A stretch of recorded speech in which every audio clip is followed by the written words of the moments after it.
Amém. Pai do Senhor para os irmãos. Vamos dar início à aula, que é a aula de número 9, que tem como título, diz assim: Como vencer as oposições à obra de Deus. Então vamos estar orando, agradecendo a Deus para que Deus venha nos abençoar. Amém? Vamos orar. Senhor Deus e Pai, em nome de Jesus, somos gratos, Senhor, por mais essa oportunidade. Venha, Senhor, iluminar, Senhor, o nosso entendimento. Possamos entender a Tua palavra, em nome de Jesus. Amém e amém. Vamos lá, irmãos, aula de número 9, que diz: Como vencer as oposições à obra de Deus. Vamos lá, textual. Mas em todas essas coisas somos mais que vencedores por aquele que nos amou. Conta em Romanos capítulo 8, versículo 37. Verdade prática. Quando depositamos nossa confiança em Deus, descobrimos que Ele é muito maior do que todos os obstáculos que encontramos. Vamos lá, sem perca de tempo, essa lição é um pouco grande. Vamos lá, leitura bíblica em classe. Que se encontra em Neemias capítulo 4, versículo 8 a 20, 1 João 4, 4, 5, 5. E ligaram-se entre si todos, para virem atacar Jerusalém e para os desviares do seu intento. Porém, nós oramos ao nosso Deus e pusemos uma guarda contra eles, de dia e de noite, por causa deles. Então disse Judá: já desfaleceram as forças dos acarretadores, e o pó é muito, e nós não poderemos edificar o muro. Disseram, porém, os nossos inimigos: nada saberão disso, nem verão, até que entremos no meio deles e os matemos, assim faremos cessar a obra.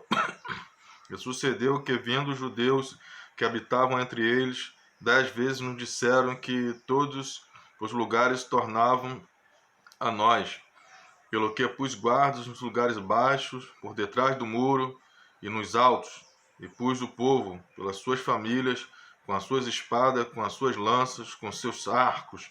E olhei, levantei-me e disse aos nobres e aos magistrados e ao resto do povo: não os temais, lembrai-vos do Senhor, grande e terrível, e pelejai pelos vossos irmãos, vossos filhos, vossas mulheres e vossas casas. E sucedeu que, ouvindo os nossos inimigos, que já o sabíamos, e que Deus já tinha dissipado o conselho deles, todos voltamos ao muro, cada um à sua obra. Sucedeu que, desde aquele dia, metade dos meus moços trabalhava na obra, e a outra metade deles tinha as lanças, os escudos, os arcos e as couraças, e os chefes estavam por detrás de toda a casa de Judá. Os edificaram o muro, e os que traziam as cargas e os que carregavam, cada um com uma mão fazia a obra, e a outra tinha as armas. E os edificadores, cada um trazia a sua espada cingida aos lombos, edificavam. E o que tocava a trombeta estava junto comigo. Eu disse aos nobres e aos magistrados e ao resto do povo: grande e extensa é a obra, e nós estamos apartados do muro, longe um dos outros. Um lugar onde ouvirdes o som da buzina, ali vos ajuntareis conosco, o nosso Deus pelejará por nós. 1 João, capítulo 4, versículo 4. Filhinhos, sois de Deus, e já os tendes vencido, porque maior é o que está em nós do que o que está no mundo. 5:5. Quem é que vence o mundo, senão aquele que crê que Jesus Cristo é o Filho de Deus? O objetivo geral: destacar as medidas adotadas por Neemias, a fim de vencer as oposições à realização da obra de Deus. Vamos lá. Os objetivos específicos dessa lição ressaltar o que a Bíblia afirma sobre a natureza dos ataques espirituais à obra de Deus, identificar os meios que o inimigo utiliza para neutralizar a fé do crente, e terceiro, destacar quais armas espirituais Neemias utilizou para vencer as oposições à obra de Deus. Vamos lá, irmãos. Introdução. Na lição 7, observamos como a construção dos muros em Jerusalém provocou uma dura resistência por parte dos samaritanos. Nesta lição, iremos observar mais detalhadamente as diferentes formas dos seus ataques e o modo como os judeus conseguiram vencê-los e concluir a obra. Então nós vamos ver as armas que o inimigo utiliza para poder tentar neutralizar a obra de Deus, mas sabemos que a obra de Deus está no controle e nós vamos, em nome de Jesus, conseguir realizar os propósitos de Deus. Vamos lá. Tópico 1. Qual a procedência destes ataques? A Bíblia revela a verdadeira força por trás destes ataques. Ela diz: não temos que lutar contra carne e sangue, mas sim contra os principados, contra as potestades, contra os príncipes das trevas desse século, contra as hostes espirituais da maldade nos lugares celestiais, contra lá em Efésios 6,12.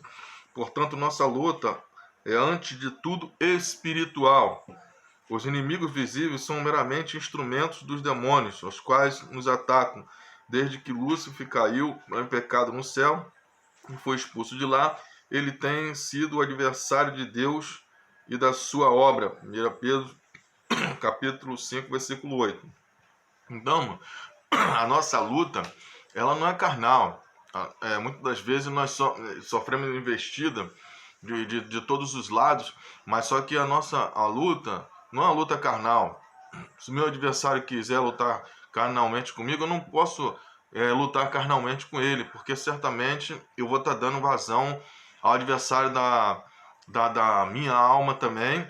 Você vai estar dando vazão ao adversário da sua alma e você vai estar lutando com as armas que ele está proporcionando para que você venha lutar. E com certeza você vai sair derrotado, porque a nossa luta é uma luta espiritual e nós temos que lutar com as armas que Deus tem proporcionado para cada um de nós, proporcionado para a igreja. E essas armas não é dessa terra, essas armas não são carnais, essas armas são armas espirituais. E quando nós lutamos com as armas que Deus proporciona para o crente, proporciona para a igreja, nós vamos sair mais do que vencedores, com certeza, em nome de Jesus. Vamos lá. Subtópico 2 do capítulo 1. Qual a orientação que a Bíblia dá diante desta luta? Ela diz, que a Bíblia diz, irmãos: portanto, tomai toda a armadura de Deus para que possais resistir o dia mal. Então são as armas espirituais que a Bíblia está nos proporcionando, que Deus está nos proporcionando. Resistir no dia mal, tendo feito tudo isso. Agora, o terceiro, ficar firmes. Permanecer firme, porque Deus é quem guerreia por nós. Deus que vai adiante de nós. Ele é o nosso general de guerra. Basta somente nós se apegarmos a essas armas espirituais, confiarmos nele, e com certeza ele vai fazer como fez com Neemias, como fez com Esdras, como fez com Moisés, como fez com o povo de Israel. Vai nos proporcionar vitória. Basta somente nós confiarmos que ele está à nossa frente. Vemos assim que a Bíblia não aconselha fugir da luta de maneira nenhuma, mas sim ficar firmes. Ficar firmes o quê? Na palavra, na presença, na oração, no jejum. Ficar firme na presença de Deus. Resistir e vencer. Porque quando nós resistimos, irmão, a vitória é certa em nome de Jesus. Porque a Bíblia diz assim, até o capítulo, versículo aqui, Tiago capítulo 4, versículo 7. Sujeitai-vos a Deus e resisti ao diabo, e ele fugirá de vós. Ele vai fugir de você, porque ele vai encontrar resistência. Então, quando ele encontra resistência, ele bate em retirada em nome de Jesus. Vamos lá. Subtópico 3 do capítulo 1. Nesta luta contra o mundo invisível, a arma mais eficaz é a fé, é a confiança. A Bíblia diz: quem é que vence o mundo, senão aquele que crê que Jesus Cristo é o Filho de Deus? Basta confiarmos em Deus. Basta confiarmos que Jesus é o Filho de Deus, crermos, termos essa fé, essa certeza em nossos corações. E com certeza, irmãos, Deus vai nos conceder a vitória. Por isso a Bíblia aconselha: milita a boa milícia da fé. toma posse da vida eterna. Pela fé, experimentamos a operação do Espírito Santo em nossa vida. Nós experimentamos o Espírito Santo por quê? Porque nós temos fé, nós cremos no Espírito Santo. Por isso que ele atua também em nossa vida. Jamais devemos permitir que alguma coisa venha abalar a nossa fé, porque sem fé é impossível agradar-lhe, ou agradar a Deus. Então, nós temos que fé, mesmo se a nossa fé, como a Bíblia diz, se for do tamanho de um grão de mostarda, que é a menor semente, mesmo se for do tamanho de um grão de mostarda, você vai dizer aquele monte, vai se transportar para o meio dos mares, assim você será feito. O que Jesus quer dizer com isso?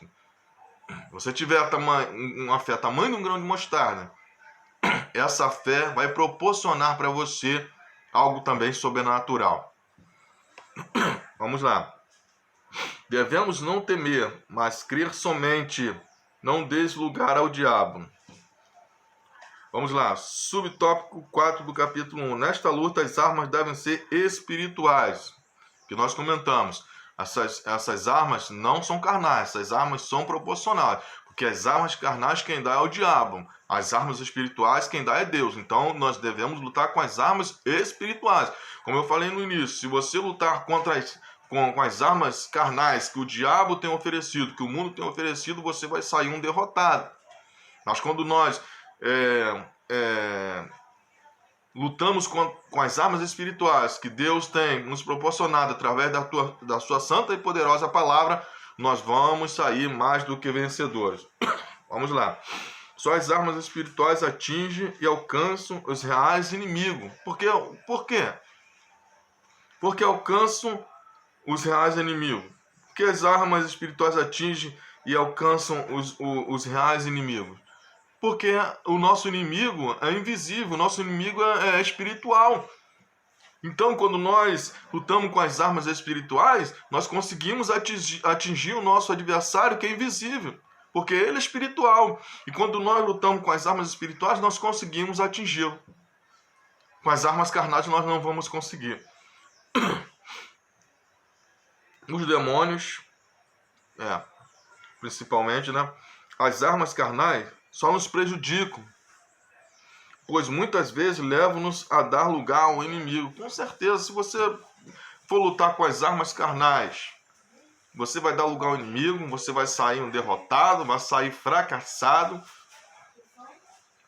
vai sair decepcionado e vai acabar, muitas das vezes, querendo colocar a culpa em Deus porque você foi um derrotado. Porque você não conseguiu atingir a meta. Sabe por quê? Porque muitas das vezes você quer lutar com as armas carnais. Quando nós temos as armas espirituais em nossas mãos, que a palavra de Deus nos proporciona, então nós devemos nos apegar às armas espirituais para que possamos saltar muralhas, como diz o salmista, vencer os obstáculos, vencer as lutas, vencer as batalhas, as guerras, as provações, o deserto da vida, as investidas do adversário. Nós vamos conseguir somente com as armas espirituais. Vamos lá. Capítulo 2. O inimigo procura atingir a nossa fé. Subtópico 1, capítulo 2. O inimigo ataca com a arma do desprezo. Vamos lá. Diziam: que fazem estes fracos judeus? Quando Neemias começou a reconstrução do muro. Capítulo 4, versículo 2. De fato, em nós mesmos, nós somos fracos. Paulo diz: quando estou fraco, então sou forte. Quando o crente é tentado a se comparar com o inimigo, está em perigo. Foi esta tentação que derrubou Israel, quando os 10 espias disseram: nós não poderemos subir contra aquele povo, porque é mais forte do que nós. Os israelitas recusaram-se a subir, recusaram-se a dar ouvidos à mensagem de fé transmitida por Caleb, que dizia: certamente prevaleceremos contra ela. O Senhor é conosco, não o temais. O inimigo ele nos despreza. Ele olha assim para você, assim, olha para mim assim, ó, você não vai conseguir. O que faz esses fracos judeus aí? Vão conseguir reconstruir o muro que está em ruína, que está todo queimado, que está todo destruído? Assim ele faz com você e faz comigo também. Ele vai conseguir, ele é um fraco, ele é um derrotado. Ele não vai conseguir sair dessa situação. Ele é um fracassado. Mas nós não devemos dar ouvido à voz do inimigo. Aquilo que nós estamos vendo, como foi os 10 espias lá espiar a terra, lá eles olharam, ó, parecia até gafanhoto diante diante da situação, do adversário. E trouxeram um relatório de fracasso. Mas tinha Caleb ali, que encorajou. Pelas nossas próprias forças nós não vamos conseguir. Mas Caleb encorajou e disse assim: certamente prevaleceremos contra ela, o Senhor é conosco, não temais. Quando o adversário vier investir contra a sua vida, contra a minha vida, contra a igreja do Senhor, nós não devemos temer, porque o Senhor é conosco. Mesmo se o adversário venha falar que nós não vamos conseguir, que nós somos fracos, nós não vamos conseguir edificar, nós não vamos conseguir ir à frente, nós vamos sim em nome de Jesus. Porque maior é o que está comigo, com você, com a igreja do Senhor. Quem nos comprou foi Jesus Cristo com o seu sangue ali na cruz do Calvário. Hoje nós somos lavados e remidos pelo sangue do Cordeiro. Nós vamos conseguir em nome de Jesus. Mesmo se ele venha nos desprezar, Deus está nos amparando para nos conceder a bênção e a vitória em nome de Jesus. Vamos lá. Subtópico 2 do capítulo 2. O inimigo ataca com a arma do escárnio. Ele é escarnecedor, irmão. Trata-se de uma arma que os inimigos da obra de Deus têm usado em todos os tempos. Quando os servos de Deus sofrem escárnio, não são tentados a ficarem desanimados. Todavia, devemos lembrar de que isso é que os fiéis sempre tiveram que suportar. Nem mesmo Jesus escapou do escárnio. Ele disse: se chamaram Beelzebul ao pai de família, quanto mais aos seus domésticos. Isto faz parte da cruz que devemos aceitar quando seguimos a Jesus. Os que são carnais procuram escapar do escândalo da cruz. Então, irmãos, ele sempre vai escarnecer de mim, vai escarnecer de você. Ele escarneceu de Jesus, que é o filho de Deus. Chamaram Jesus de Beelzebul, que é o príncipe dos demônios. E Jesus chamaram Beelzebul, pai de família, quanto mais os domésticos, quanto mais vocês, quanto mais nós, irmãos. Ele vai escarnecer. Mas só, irmãos, que em todas essas coisas nós vamos vencer em nome de Jesus. Nós vamos passar por cima, porque o nosso Deus está ao nosso lado, o nosso Deus está à nossa frente, Ele está guerreando as nossas guerras. Mesmo se Ele vier escarnecer de nós, nós vamos olhar para o autor e consumador da nossa fé, que é Jesus Cristo. Subtópico 3 do capítulo 2. O inimigo chama a nossa atenção para a imensidade da tarefa. Preste atenção, irmão. Vivificarão dos montões do pó as pedras que foram queimadas? Moisés, ao olhar para a dimensão da tarefa para a qual Deus o chamava, recusou ir. Quando, porém, Moisés meditou na palavra de Deus, que Deus iria com ele e que Deus seria com a sua boca, Moisés se animou e viu as montanhas tornando-se em campinas. Viu de outro jeito, irmãos.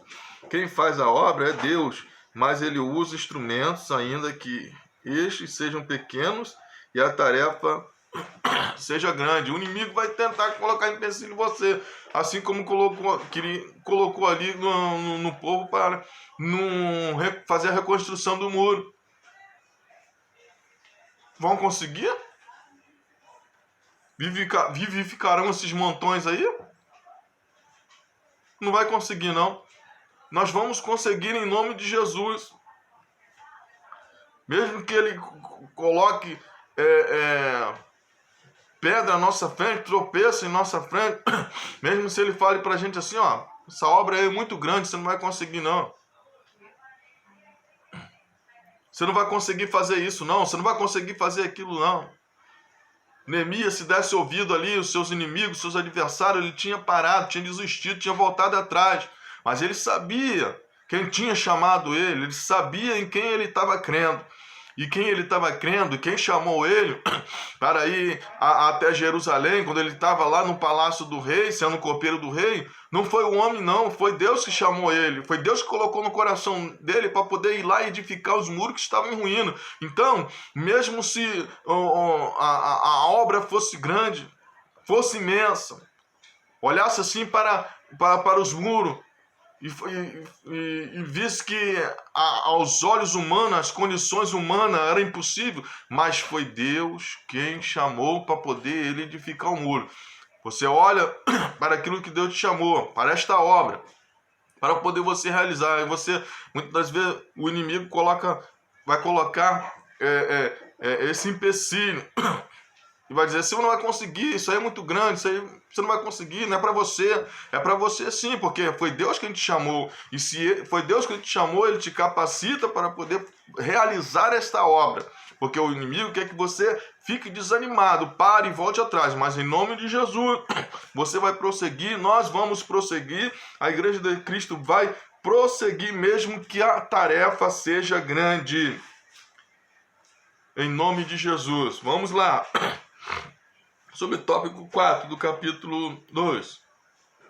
O inimigo usa contra nós os boatos e as mentiras, porque ele é o pai da mentira, ele é mentiroso, é desde o princípio e não se firmou na verdade, como diz a palavra do Senhor. Os samaritanos espalhavam calúnias contra Neemias, dizendo que ele planejava constituir-se rei. Tudo isso para amedrontar os judeus e assim atingi-los em sua fé em Deus. Neemias respondeu, de tudo que dizes, coisa nenhuma sucedeu, mas tu, no teu coração, inventas. Paulo escreveu, tornando-nos recomendáveis em tudo, por honra e por desonra, por infâmia e por boa fama. Jesus aconselhou aqueles que sofrem acusações mentirosas a alegrarem-se e exultarem, e não atentarem para o que se fala deles. Com certeza, alegrai-vos, exultai-vos, porque vocês são perseguidos, porque vocês são caluniados, porque assim perseguiram os profetas que foram antes de vós, não é isso que diz a palavra? Porque grande é o vosso galardão que está no céu, porque se perseguiram os profetas, perseguiram nossos irmãos. O que vai acontecer? Nós vamos ser perseguidos também, nós vamos ser caluniados, vão inventar boatos contra a igreja, contra a minha vida, contra a sua vida. Mas nós não devemos dar ouvido a essa situação. Se nós temos a nossa consciência limpa diante de Deus, nós não devemos temer esses ataques do adversário. Basta somente nós confiarmos, porque com certeza nós estamos incomodando o reino das trevas. Porque quando a luz chega, as trevas se incomodam. Vamos lá. Subtópico 5, capítulo 2. O inimigo usa como arma astúcia. As armas do inimigo que nós estamos estudando, irmãos. O jeito que ele trabalha, as armas que ele usa para poder parar a mim, parar você, para poder parar a igreja. Mas em nome de Jesus, como diz a palavra, as portas do inferno não prevalecerão contra a igreja do Senhor. Os samaritanos convidaram os judeus para juntos se congregarem nas aldeias, porém tentaram fazer mal a Neemias. Porém, insistiram na proposta, mas o convite foi repetidamente recusado por Neemias. Estou fazendo uma grande obra, não poderei descer. Quando o inimigo nos convidar, nós vamos ter esse discernimento, irmãos. Nós somos de Deus, somos espirituais. Os samaritanos tentaram fazer mal contra ele, para que eles viessem desistir da construção do muro, parassem a obra. Mas Neemias não deu ouvidos aos seus adversários. Simplesmente ele confiou em Deus, não deu ouvido aos adversários. E a resposta de Neemias foi assim para ele: não posso descer, não posso parar, porque estou fazendo uma grande obra. Não parem, não desista, não dê ouvido à voz do teu adversário, não dê ouvido à voz dos teus inimigos, porque ele está querendo que você pare, que você fique à beira do caminho, que você desista. Mas prossiga e diga para ele: não posso parar. As lutas vêm, as dificuldades vêm, as tribulações vêm. O adversário intenta contra a minha, contra a sua vida, mas nós vamos dizer bem alto e claramente, em alto som, vamos dizer: não posso descer, porque estou fazendo uma grande obra. Em nome de Jesus. Subtópico 6. O inimigo usa como arma as ameaças. Ele ameaça. Os inimigos dos judeus ameaçaram guerrear contra eles, a fim de espalharem medo e pânico entre o povo de Deus. Porém, diz Neemias: oramos ao nosso Deus e pusemos guarda contra eles. Os judeus não atacaram os samaritanos, mas defenderam a sua área de trabalho. Eles se prepararam, defenderam ali a sua área onde eles estavam trabalhando. E confiaram em Deus, oraram a Deus e Deus deu vitória para eles. Capítulo 3. Qual o segredo da vitória de Neemias e dos judeus? Os judeus venceram porque tiveram... Subtópico 1 no capítulo 3. Os judeus venceram porque tiveram certeza de que estavam na vontade de Deus. Quando nós estamos na vontade de Deus, nós conseguimos obter vitória. Neemias disse aos seus inimigos: o Deus do céu é o que nos fará prosperar. Neemias sabia que o Senhor havia enviado para Jerusalém e que pelejava por eles. Esta certeza nos guarda de precipitações e de falarmos palavras impensadas. Podemos assim governar o nosso espírito. Neemias sabia, o que eu comentei, sabia que Deus tinha enviado ele lá para Jerusalém. Foi Deus que enviou ele lá para Jerusalém para poder edificar os muros. Então, basta somente, irmãos, nós confiarmos, não darmos ouvido à voz do adversário. Subtópico 2 do capítulo 3. Os judeus venceram pela oração. Importante nós orarmos. A Bíblia diz que nós devemos orar sem cessar, todo o tempo, estarmos em oração para que o adversário não venha encontrar brecha, não venha encontrar proveito e tirar proveito da situação e acabar nos atingindo. Neemias era homem de oração. Com frequência, lê-se sobre como Neemias orava. Ouve, ó nosso Deus, lembra-te de mim para o bem. Lembra-te, meu Deus, de Tobias e Sambalate. Aquele que ora, coloca a sua dificuldade diante do Senhor, que quer e pode resolvê-la. O mesmo Deus que nos exortou a orar, também prometeu nos responder às orações.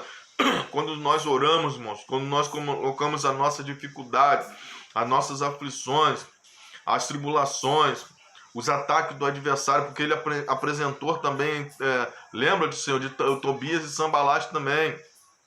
Olha o que eles estão fazendo. Olha o que eles estão fazendo ao seu povo, Senhor.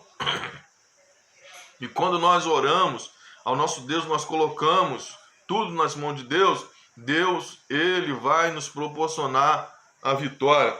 E o nosso inimigo, com certeza, vai sair derrotado.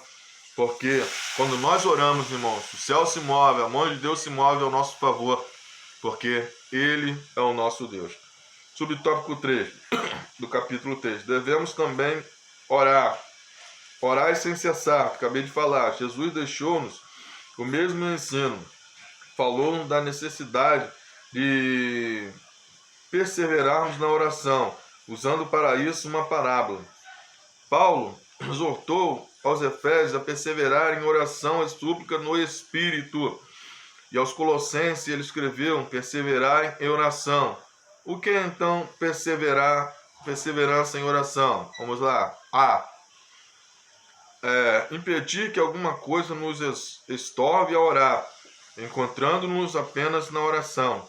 Precisamos de uma espécie de autodisciplina ou de controle sobre nós próprios. Marta não dispunha tempo para ficar aos pés de Jesus, porque estava ocupada. Quando começamos a orar, aparecem muitos obstáculos. É verdade, né, irmão? Às vezes as pessoas falam assim, poxa, mas parece que quanto mais eu oro, mais surge dificuldade, mais empecilho. Nós vamos entender por quê. Mas devemos ser vitoriosos. Temos que ter vitória também em nossos pensamentos, porque o inimigo quer nos impedir de orar, fazendo-nos pensar em outras coisas. Então, a Bíblia diz o quê? Se já ressuscitaste com Cristo, pensai nas coisas que estão do alto, onde Cristo está sentado, o quê? À destra de Deus. Então, nosso pensamento deve ser um pensamento, espiritual, um pensamento lá do céu, para que o adversário não venha tirar proveito da situação. Em todo o tempo orar. Quando Daniel, depois, não sei se já lemos já, quando Daniel orava, ficou 21 dias orando ali, e o adversário, de todas as formas, tentou impedir a oração de Daniel, mas só que Deus mandou socorro. E com o socorro veio vitória, veio resposta à oração de Daniel, porque desde o primeiro dia que Daniel aplacou seu coração para buscar, para orar ao Senhor, Deus já havia ouvido a sua oração já. Então, irmãos, quando nós procuramos, nos dedicar à oração, com certeza, irmão, vai surgir obstáculo, vai surgir dificuldade, parece que o teto está de bronze, mas tenha certeza, insista na oração, persevere em oração, porque com certeza Deus vai dar resposta, Deus vai dar vitória. Não diga, minha oração não está fazendo efeito nenhum, vou parar de orar. Aí quando você para de orar, o adversário vem e tira proveito da situação. Mas quando nós insistimos, persistimos, perseveramos em orar, Deus traz a resposta do céu para mim e para você. Você que está me ouvindo nesse momento, pode ser que você esteja nessa situação. Você muitas das vezes fala, parece que o teto está de bronze, parece que Deus não está ouvindo minha oração, vou para a consagração, eu oro de madrugada. Eu faço jejum, eu me consagro a Deus, parece que não estou vendo resposta nenhuma. O adversário quer que você pare, quer que você fique com dúvida no seu coração. Mas você não pode ficar com essa dúvida no seu coração. Você tem que perseverar em oração, insistir na oração. Porque com certeza Deus, nos altos céus, vai olhar para você e vai trazer resposta para a sua oração. Porque Deus não vai deixar você sem resposta. Amém? Vamos lá. B. Persistir em oração. Perseverar em oração. Viver sempre em oração. É persistir em orar. Ainda que o diabo procure tornar pesada, difícil a oração, nós acabamos de comentar. Daniel orou 21 dias e veio a resposta. Então ele soube que a resposta demorara, porque os espíritos malignos tinham impedido a resposta. Jesus mostrou a mesma verdade na parábola sobre a viúva. Ela persistiu. E quando ela persistiu, aquele homem, aquele rei, se não falha a memória, ele teve que atender a viúva. Por quê? Porque ela persistiu. Ela